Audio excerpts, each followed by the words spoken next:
Hey guys, welcome back to the channel. I know that it's been a few months now. Obviously the Porsche has been in storage, so there hasn't been any Porsche content to post. And I've just been busy. So actually went to the Abu Dhabi Grand Prix.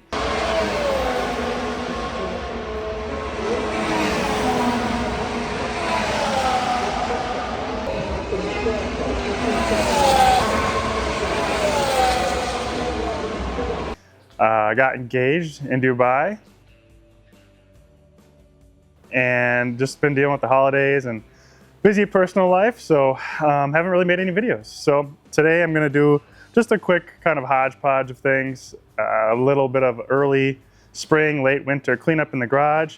We actually achieved a awesome Facebook marketplace deal, which is right behind me, some new garage cabinets. Also, we had a casualty. We had our snowblower blow up just not too long ago. So that will be another project that will be in a different video, probably pretty soon. Going to be doing a little engine swap on the snowblower, so that'll be kind of fun. So yeah, right now I'm actually just trying to clean out the garage floor. Obviously, through the winter, the salt, the snow, and everything melts off the cars, and the tile gets really gross. This stuff looks really great when it's clean, but it gets so dirty in the winter that it's impossible to maintain. So as you can see, I did a quick cleanup on this side, and I'll just show you what I do here. Just a quick and dirty. In the spring, I'll do a proper clean on this floor to make it actually nice and clean for the summer, but right now it's still going to be getting dirty with all the winter melt off for the rest of the season, but it's just filthy, so I wanted to clean it up a little bit. So that's kind of rundown of what we're doing today. We're going to install those cabinets as well and just kind of do a little cleanup of the place. So here we go.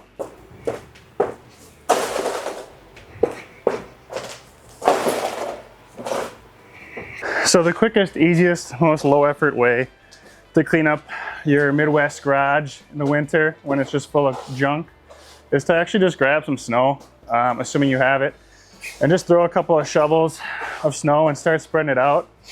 And then to get a broom and just work it in to all that dirt and salt and just kind of scrub with the broom and the snow. And it's not perfect, but it gets you, I don't know, half the way there. It gets off the big gross stuff, and then that way when you clean it up in the spring, I usually clean it up by hand in the spring and get on my hands and knees and do a real good job on it. This is just a quick, dirty way to do it, but it does help a lot, and it's pretty minimal effort, and it only takes a few minutes. So that's what I like to do.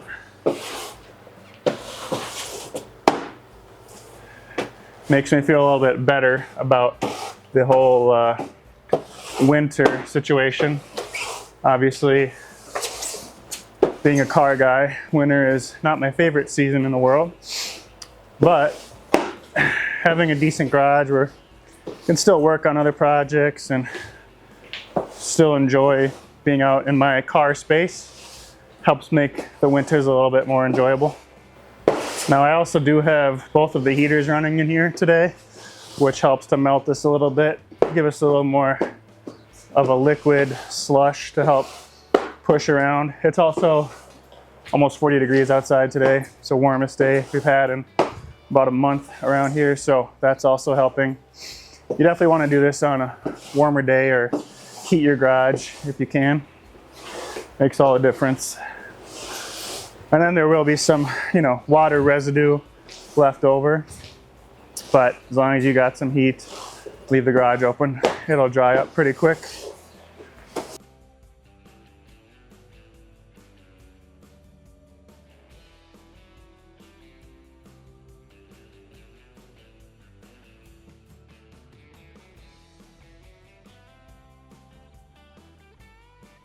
And there we have it.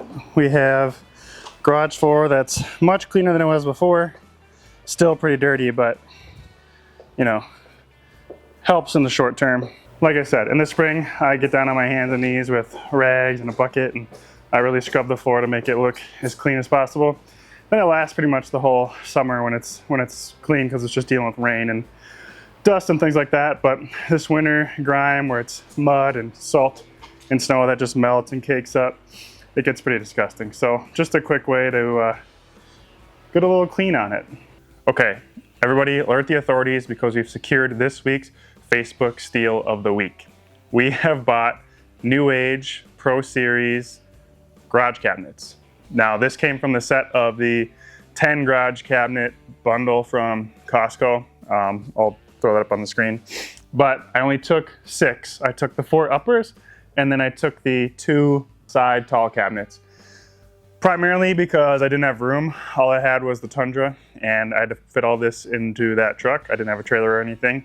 So I took what I could fit, and then also the workbench area and then the under cabinets I didn't really love or need anyway. I already have some of that stuff, though not as pretty and matching, a little bit nicer and more functional in my opinion. So this is all that I took, but that set retails for $3,000 at Costco, and we got these 4 for $400. I think I walked in there, robbed them blind, and I felt no guilt. Actually, I didn't even negotiate. They had the whole 10-piece setup for sale as a package.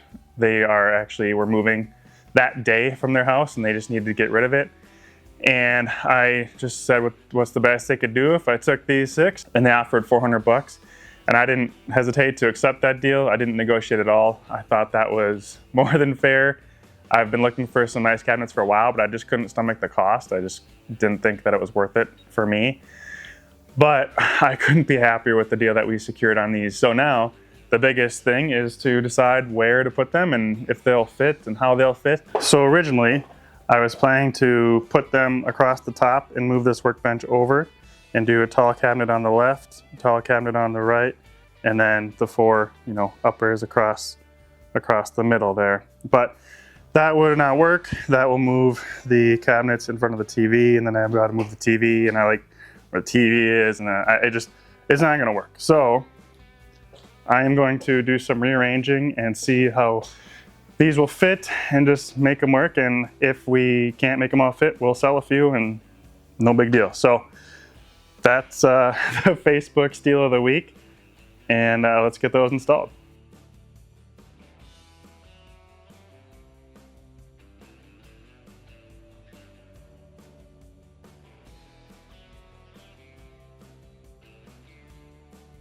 Okay, so I got a little bit distracted when I was rearranging the garage. I started moving the toolbox and I started moving the big cabinets around and put one there, as you probably saw in the quick time lapse that I was working on. And then I just got distracted and I had shut off the camera and I just kept moving.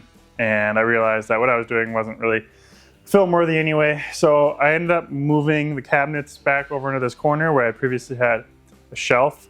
I didn't like the idea of the cabinets over here because it really kind of blocked off the workbench, and I didn't really want to move the workbench either. And I'm also going to put a vise here, so that would have kind of ruined the ability to actually use the vise with the box there. It just was very obstructive. So I like it in the corner, and I put 2 of the uppers above the bench and then 2 of the uppers over here. This was already kind of dead space that I didn't really use, so this makes a lot of sense for storage as well as putting things underneath it. I'm definitely going to probably optimize what I have, but I just threw stuff there for now. And I did also put a light above the workbench, as you can see, and I actually just took one of those lights, so I have some extra one of these 4-foot 5,000 lumen LED light strips. So as you can see, I have 6 linked together above, but with the cabinets there, it blocks some of that light obviously. So I took an extra one and I bought some adhesive magnetic tape and just cut off a strip of this the entire length of that bar and adhered it to the back of that LED light. Because I wanted the color temperature to match, these cabinets did come with some magnetic lights, but they're very warm and they didn't match the very white lights that I have in here now. They look kind of silly. So I preferred to just do something that matches, and I think it looks pretty good. I did have to do kind of a little hack job here on the wire, so it runs up tight, pretty tight up here. I'd like it to stay a little closer, but runs up along the top of the cabinet, and then I just have it stapled with a little switch here and then going to the outlet over here, whereas the other lights are also connected to that as well in the stereo. I don't really use that outlet for much. My workbench outlet is really primarily this one, and then I have outlets all the way across. So I really don't need That's kind of just my auxiliary outlet for powering things that are, I don't know, always plugged in. You can barely see the magnetic strip up there, but that's how that's being adhered there. So these cabinets are super, super, super nice. These are the 18 gauge welded frame cabinets, not the 24s. So they feel very heavy duty, magnetic doors, very nice. So overall, I'm extremely happy with the way these cabinets turned out. It was an absolute steal. Like I said, I paid 400 bucks for these cabinets, the 18 gauge welded NewAge 10-piece cabinet set. Like I said, I only took 6, but still 400 bucks for these 6 cabinets is an absolute bargain. They look awesome and they're functional, and that's really all I care about. So it was an awesome deal.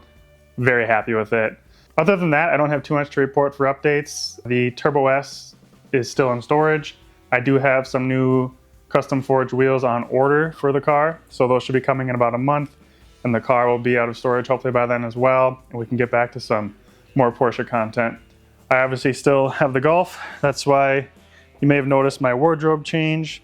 I did stop working on the cabinets the other day while I was out here, and it was like 45, 50 degrees, so I ended up washing some cars, and the Golf is one of the washed victims. Still looking good as ever. Have the winter wheels on it right now. Still have my Continental winter contact snow tires. Actually, I don't know if I've ever showed these on the channel, but I do like them a lot. I've had BlizzX prior to this, and now I have these winter contact Continentals. To me, those 2 tires are about a horse apiece. They've both been great, so no real complaints with either. If you want to see any Golf content, let me know. I haven't really talked about this car for a while. It's still have it, still decently low mileage. I don't drive it a ton, but I do love it, and I don't plan on getting rid of it anytime soon.